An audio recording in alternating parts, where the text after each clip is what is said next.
Have you ever stopped to think that sometimes the greatest danger isn't in what we see, but in what we haven't yet discovered?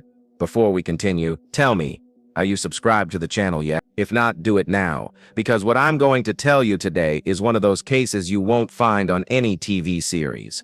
A crime, a locked safe, and a password hidden behind riddles so ingenious they would give even the most experienced investigator sleepless nights.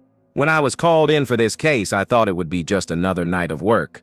But as soon as I stepped foot on the crime scene, I realized every detail was challenging me, as if someone had set up a game just for me. And the most intriguing part, with each clue I uncovered, I wasn't just getting closer to the killer. I was discovering things about myself that I might have preferred never to know.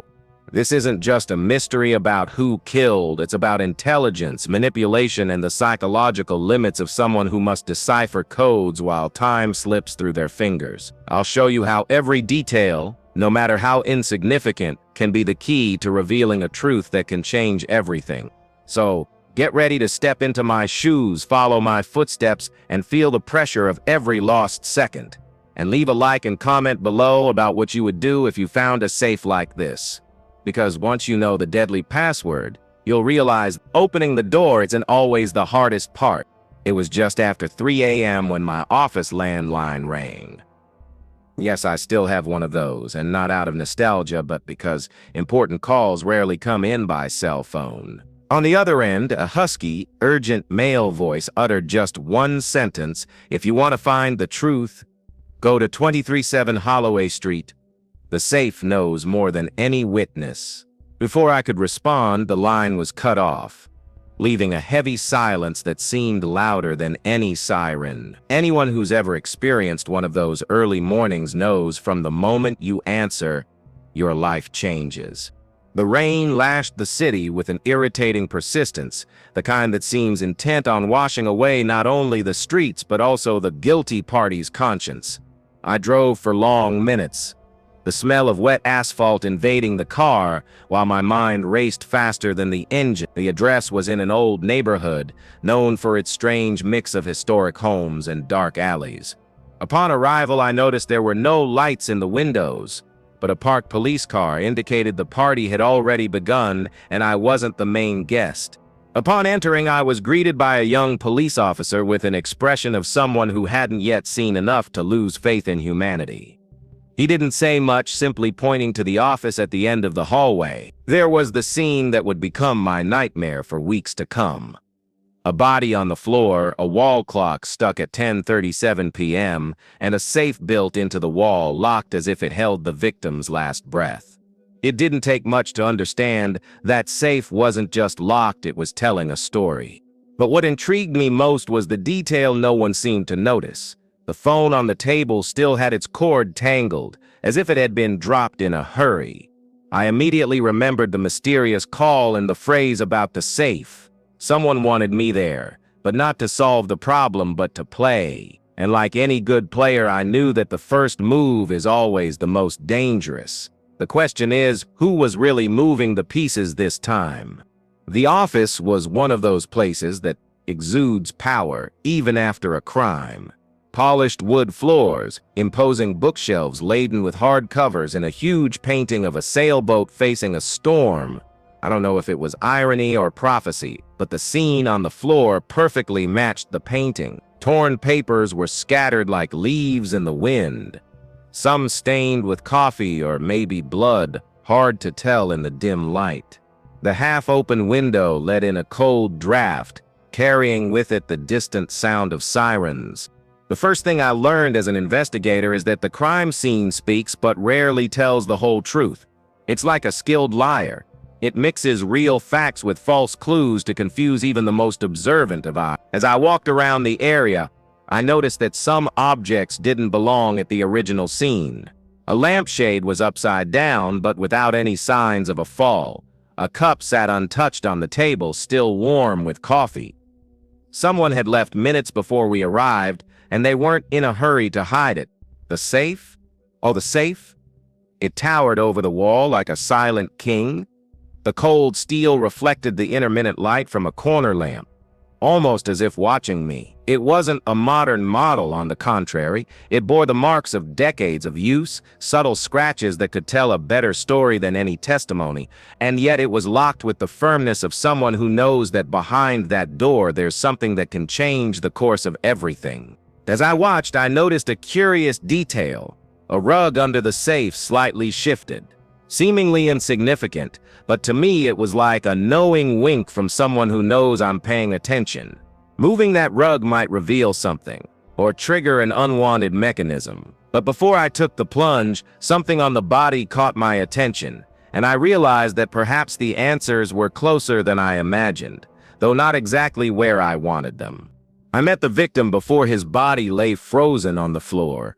Old files tell more than sealed lips. He was a brilliant businessman, the kind who negotiates like blindfolded chess players and still delivers checkmate with a smile. He had a reputation for vision and a trail of controversy, murky contracts, resentful rivals, opportunistic allies. The curious detail: he was about to hand over documents to the police, like someone who decides to trade a cheering audience for a confessional. When someone decides to do the right thing too late, they tend to create enemies who won't forgive delays. His file revealed an almost obsessive intelligence for patterns, dates, times, numerical sequences. Everything became a password. I remembered an old case where a banker hid numbers in chess positions. That's how I caught the guy translating knights and bishops into digits. This victim followed the same pattern: stopped clocks, encrypted notes, newspaper clippings marked with red pen. Geniuses who play with enigmas often forget that killers prefer simple solutions: a well-placed shot and absolute silence. But here the silence screamed. I walked over to his desk, where his life seemed to go on. An uncapped fountain pen, a half-full glass of water, or half-empty depending on the lawyer, and a note: "The truth lies in the time we have left." Phrases like these have haunted me since the first case. I've learned that time can be the hour, the date, or even the interval between two breaths. For the viewer of my story, a practical parallel is worth noting. When you want to change a habit, measure the minimum interval: 10 minutes of reading per day, 3 phone calls per week, 1 publicly made commitment. What gets measured gets deciphered. I examined the victim's hands: clean nails, a slight bruise on the right index finger, and a trace of graphite. Someone had written something shortly before death. On his wrist, a cracked luxury watch stopped at 10:37 p.m., which didn't match the rigidity of the body found after midnight. Temporal contradictions are gold at a crime scene. In life, too. If your results don't match your schedule, something is sabotaging your plan. I leaned in to hear what the silence was saying, and that's when I realized a witness had been whispering in the hallways since before I arrived. She was sitting in the hallway, her hands trembling, clutching a crumpled tissue, her gaze lost, as if trying to escape a nightmare while still awake. She was the building's cleaning lady, the only person the police believed could have seen or heard anything that night. As I approached, I realized she was avoiding the office door, as if looking there would reopen a wound. I took a deep breath and sat beside her, without a recorder or notepad. I'd learned that to extract the truth, sometimes you have to be human before you can be an investigator. Her voice nearly muffled. She said she heard hurried footsteps around 10:30 p.m., followed by an electronic sound like digits being pressed. It was like an ATM pin, but longer, she said. Soon after came the bang, a dry shot that made her heart stop for a second. And then, silence. Not the natural silence of a building at night, but that heavy silence that seems to suspend the air. It's curious how sounds and silences can become clues as important as fingerprints. When I asked if she saw anyone's face, she hesitated. She said the only thing she remembered clearly was a tall shadow projected on the hallway wall, holding something that could have been an envelope or a cell phone. A small detail, but one that can be the key to a case. In real life, it's the equivalent of that conversation you almost forget, but months later, it explains a whole misunderstanding. The problem is, memories are treacherous. They mold themselves to fear, guilt, and the right or wrong questions. Before I could ask any more questions, a police officer appeared and informed me that the woman needed to be released.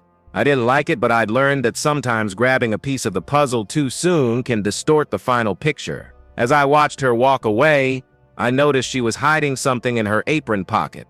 I didn't mention it at the time, preferring to keep the observation to myself, because if my suspicions were correct, what she was carrying could hold the key to the next puzzle and perhaps to the safe itself. The safe was a silent giant, embedded in the wall as if part of the very fabric of the building. It wasn't one of those modern models full of lights and digital screens. This one was made of thick steel, with a sturdy number panel and discrete signs of use that indicated decades of history, the kind of safe that survives fires, explosions, and of course prying eyes, but almost like facing an old bodyguard who, even retired, still intimidates anyone who tries to challenge him. But I wasn't there to be intimidated. The nameplate revealed it was manufactured in the late 1980s, an era when security meant physical robustness, not algorithms. 5 password attempts, and if you got them all wrong, the internal mechanism would lock forever, forcing anyone to resort to destructive methods. I thought about how this applied outside of investigations. How many times in life do we have a limited number of chances before a door closes forever? And worse, how many don't even realize they're wasting attempts on useless combinations? The most provocative detail was the almost insolent coldness of the panel, which seemed to challenge me. Try if you dare. I've seen safes like this used as traps, not just to protect, but to punish. Some were programmed to destroy the contents if anyone tried to force them open. A cruel but logical choice for someone guarding something that can't fall into the wrong hands. So I knew that any misstep there could erase the only remaining evidence. As I examined the mechanism, my fingers touched something, a fresh scratch near the keypad, barely noticeable but visible to those who know how to look. It wasn't accidental damage. Someone had tried to open the safe shortly before me and failed. This meant there were more people racing for the truth, and if I know this kind of game well, anyone willing to risk everything to open a door is also ready to kill again. On the mahogany table, amidst crumpled papers and coffee spills, lay a short note written in a firm hand. "The truth lies in the time we have left."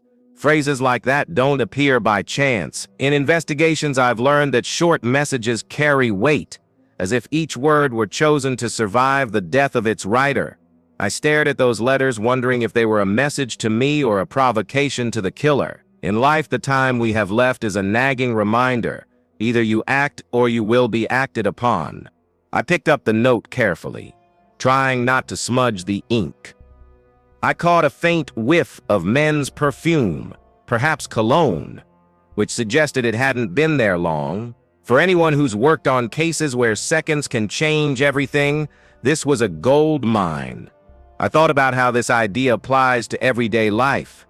How often do we put off doing something because we think there's time? But time isn't a safe, it runs out, period. And in this case, perhaps the password was hidden precisely in the interval he mentioned. I looked around and noticed that the wall clock, stuck at 10:37 p.m., seemed to be in dialogue with the note. Coincidence? In my experience, coincidences are often excuses for investigative laziness. Perhaps the message indicated a countdown or the difference between two moments. The problem is, the simpler the riddle seems, the more it hides. Deep down, I knew that deciphering that sentence wouldn't just be a matter of math. It would require understanding the mind of whoever wrote it. I tucked the note into my inside coat pocket. It wasn't just paper and ink, it was a door disguised as a metaphor, an invitation to dive into a game of time and logic. And if there's one thing I've learned from decades of research, it's that whoever controls time controls the game. The question is, was I in control or just running around on someone else's board? The victim's past was a mosaic of victories and scars.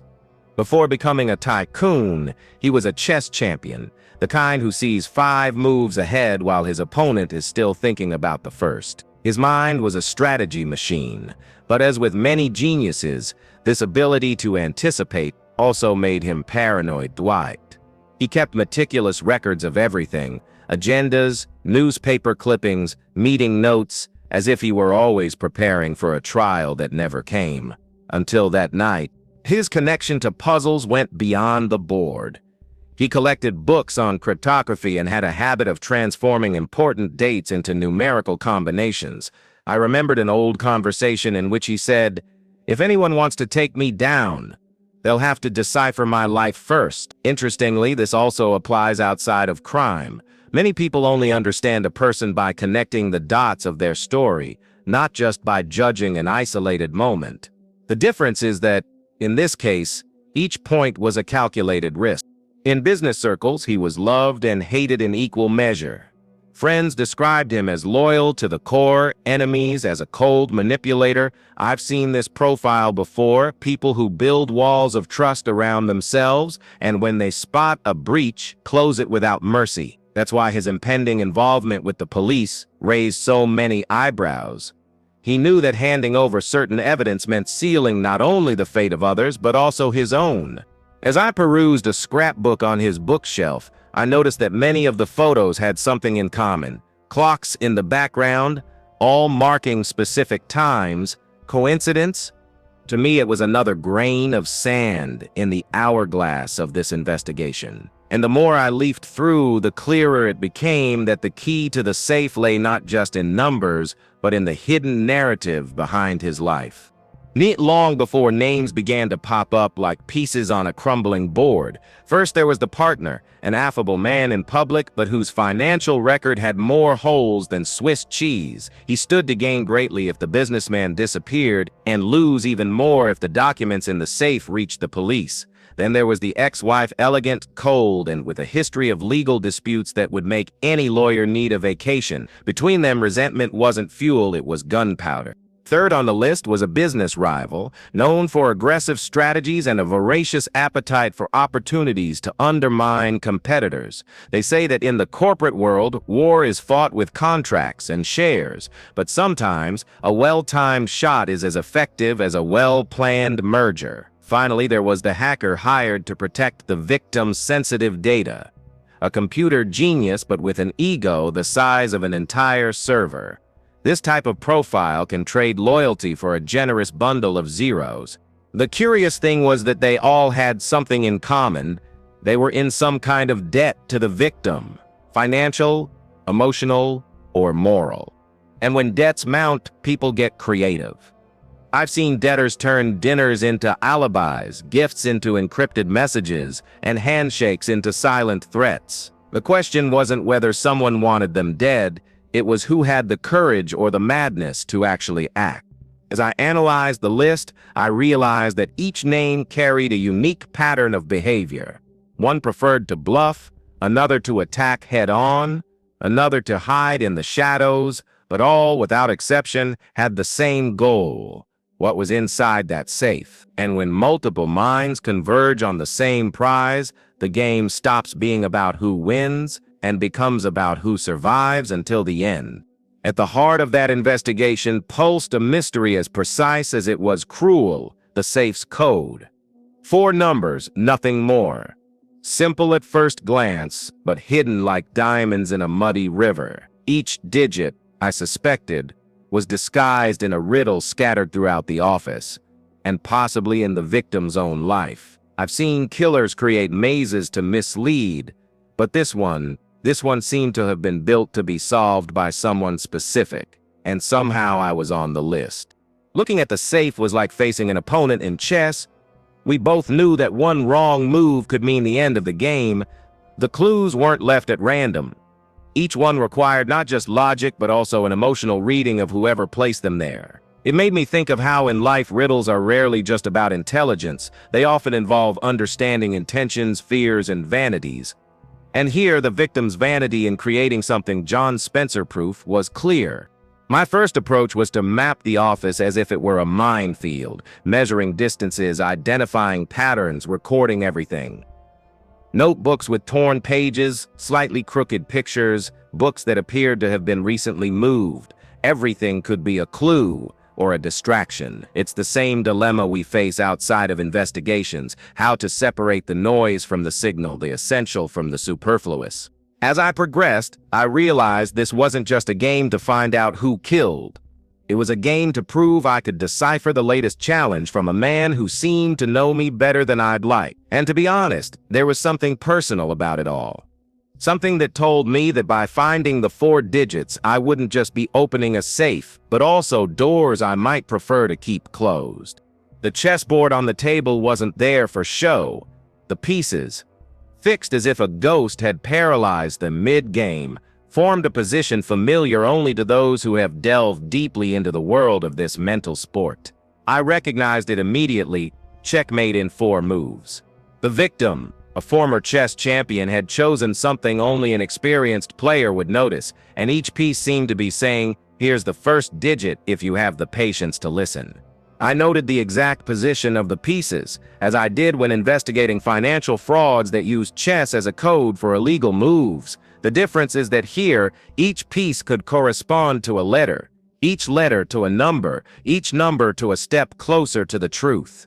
This method reminded me of how life's problems also have their strategic pieces. If you move one without thinking about the others, you can end up cornering yourself. And just like in the game, time and calm were my allies. Looking at that board was like staring at a map with invisible coordinates. I knew it wasn't enough to identify the winning move. I needed to understand why that move in that context was so important to the victim. Perhaps it was a date associated with the original game or the total number of minutes required to execute it. In any case, the key was interpretation, not just mechanics. As I recorded my hypotheses, I noticed a subtle detail. One of the pieces, a bishop, had a scratched base, as if it were hiding something. I carefully lifted it and found a small, barely discernible number engraved there. I smirked. The game had truly begun. And if the first digit was so well guarded, I could only imagine what the other 3 would put me through. In the corner of the room, on a high bookshelf, I found an old calendar. The kind that seems to survive only because someone refuses to throw it away. The yellowed pages indicated a single day circled in red. July. Anyone familiar with history knows that this is the date of man's first moon landing.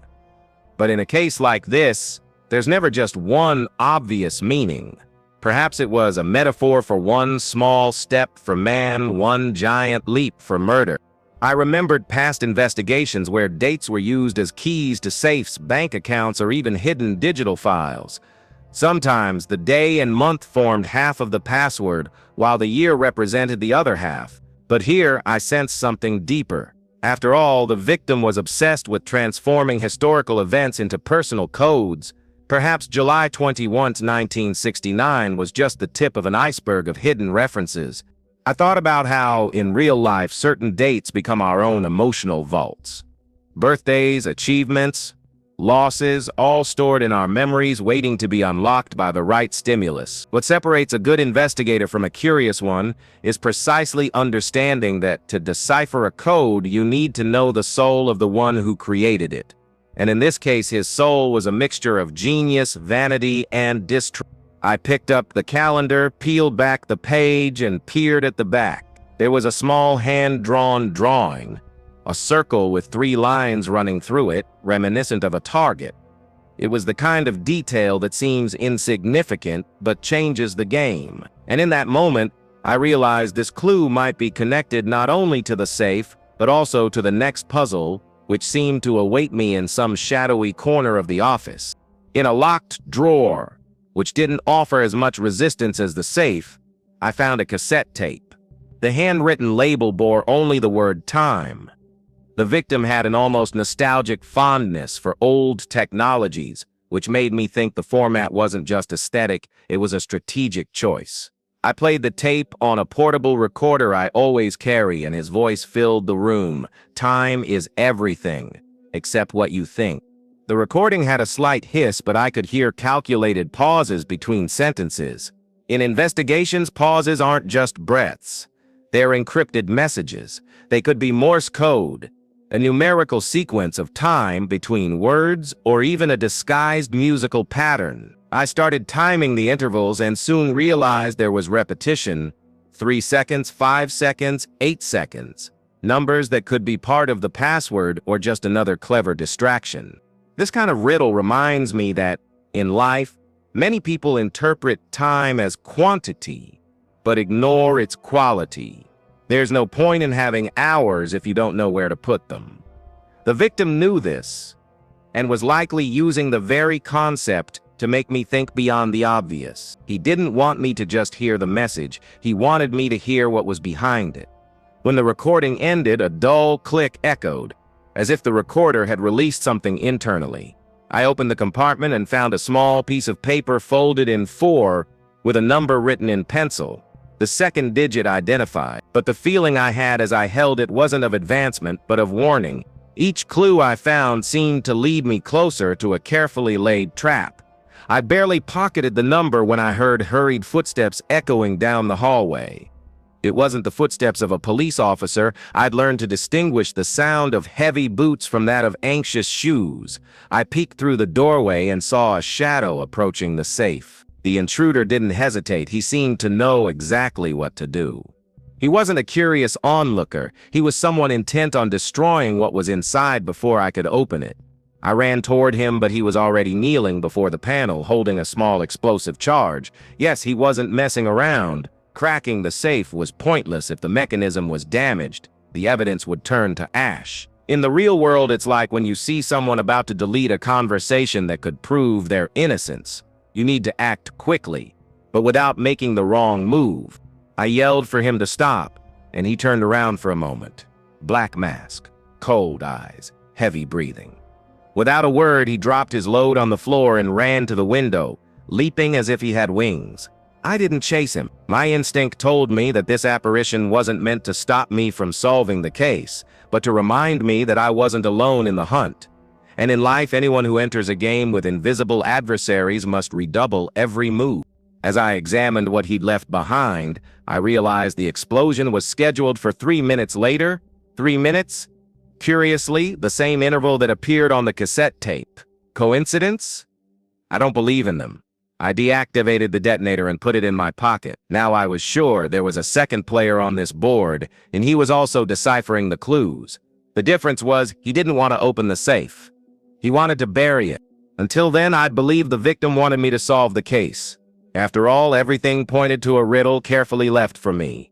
But as I reviewed the clues, I realized something that made my stomach churn. Some of the information was false. Not careless mistakes, but deliberate lies planted to lead me to the wrong conclusions. It was as if in the middle of the maze he'd opened false passages just to waste my time.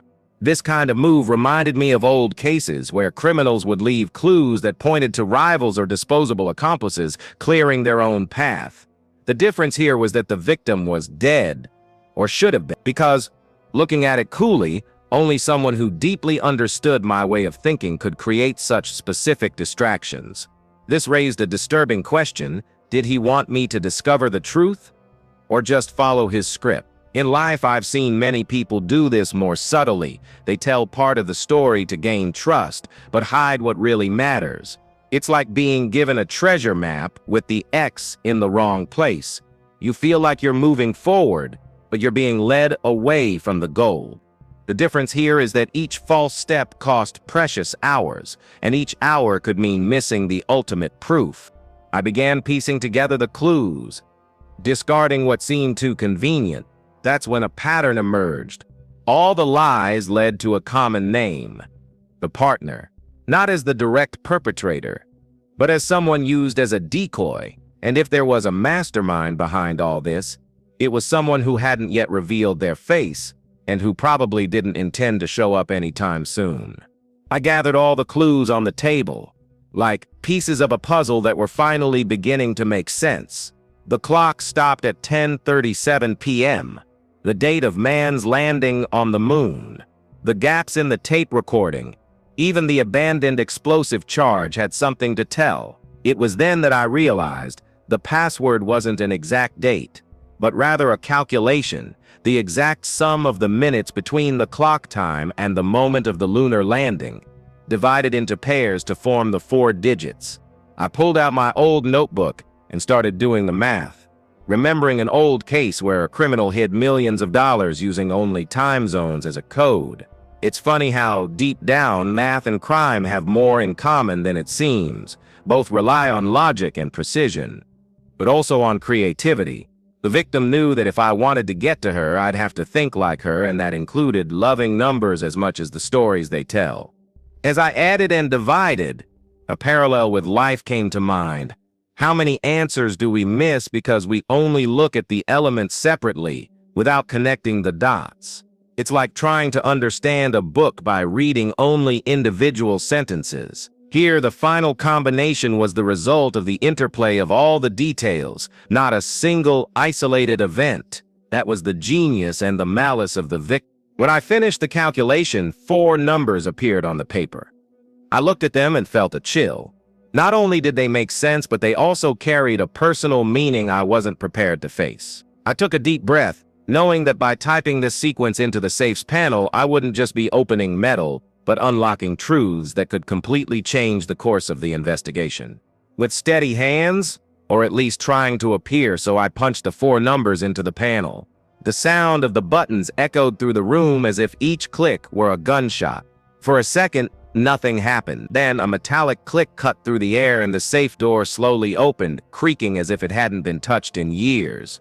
I expected to find stacks of compromising documents, contracts, maybe even cash. But no, what lay inside was something no investigative manual had prepared me for. Inside was a single aged wooden box, the size of a book. I opened it carefully and found a photograph. Not just any photo, it was old, faded, showing 3 people. One of them, the victim. Another, my father. And the third was me, still a child smiling, not understanding anything. I felt as if someone had pulled the ground out from under me. The investigation had just gone from being professional to personal. That image opened wounds I hadn't even known still existed. My father had always been secretive about his past, but now I had proof that he and the victim had a deep connection.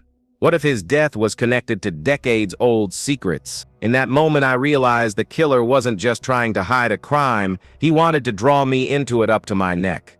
As I held the photo, I noticed a small code written in pencil on the back. It wasn't part of the password, it was something else. Maybe an address, maybe a date. But the feeling I had was clear. The safe wasn't the end of this game. It was an invitation to the next level. And if I agreed to continue, I needed to be ready to face truths that could destroy much more than reputations. I stared at that photo for long seconds as if it might of its own accord begin to speak. My father, the victim, and I, united in an image that wasn't part of my memories. How is it possible to forget a moment like that? Or was it purposefully erased from my mind? I've seen witnesses forget crucial details due to trauma or suggestion, but forgetting an entire encounter that was new even to me. And suddenly the investigation was no longer just about a crime. I began to pull at the threads of my own story, revisiting old memories. My father, with that enigmatic way, always avoided talking about some trips he took when I was little. Now everything made more sense, and at the same time, much less. If he and the victim had a connection, what exactly were they hiding? Worse, who else knew about it? In the world of investigations, when the investigator enters the story, the danger multiplied. This reminded me of a case where a veteran detective I knew was manipulated by clues touching on his personal life. He told me something I've never forgotten. When the deck is stacked against you, the rules change. And here, the rules were changing fast. It wasn't enough to find the killer anymore. I needed to figure out why someone wanted to put me at the center of this web. I clutched the photo tighter and realized that perhaps it wasn't the only link between my past and this crime, and if the truth was hidden in memories I didn't even know I had, there was only one person who could help me unlock them. The problem was that person was buried in an old case, and I'd have to unearth much more than clues to find her. The pieces began to fall into place when I realized that the partner, despite being at the center of the false clues, wasn't the mastermind. He was just a pawn obeying orders. Under pressure, he eventually confessed to acting under blackmail. The voice controlling him never appeared in person, only in encrypted messages, laden with threats that mixed intimate information and tight deadlines. This kind of manipulation is the work of someone intelligent, cool, and patient, someone who knew how to move the pieces without getting their hands dirty. In my years as an investigator, I've learned to recognize the style of such a ghost. He doesn't commit the crime directly, he creates a scenario in which others, desperate or greedy, do the dirty work. And in this case, it seemed as if each suspect was connected to him in some way, like puppets unaware of their strings. The victim likely knew this and kept in the safe not only evidence of the crime, but a path to the real culprit. This revelation made me think about how, outside of investigations, there are also ghosts that control our decisions without us realizing it. Fears, long-held beliefs, people who subtly influence us. The most dangerous thing is that, as in this case, these forces rarely reveal themselves. We only discover we're being manipulated when we're already in the middle of the game. Following the trail, I realized that the ghost not only had access to details of my personal life, but also seemed to predict my moves. This meant he knew me, perhaps better than I knew myself. And if my intuition was correct, this wasn't an isolated incident. It was just one move in a much larger game, one that was still far from checkmate.